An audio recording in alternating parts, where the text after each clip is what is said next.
ஆண்டவராகிய இயேசு கிறிஸ்துவின் இனிய நாமத்தில் உங்கள் அனைவருக்கும் வாழ்த்திலும் வணக்கத்தையும் தெரிவித்துக் கொள்கிறேன். இந்த நாளிலும் வேதாகம தேன்துளிகள் என்ற பகுதியிலே நாம் சிந்திக்க இருக்கின்ற பகுதி புதிய 10 கற்பனைகள். புதிய 10 கற்பனைகள். முதலாவது, கிறிஸ்துவின் சுவிசேஷத்தை புரட்டாதே. இது கலாத்தியர் 1:7.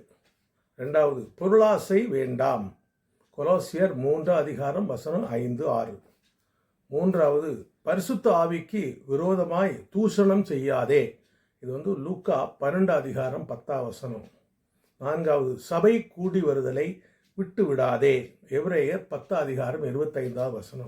ஐந்தாவது, தெய்வ பயத்தோடே ஒருவருக்கொருவர் கீழ்ப்படியுங்கள். இது எபேசியர் 5:21. ஆறாவது, உன் சகோதரனை பகைக்காதே.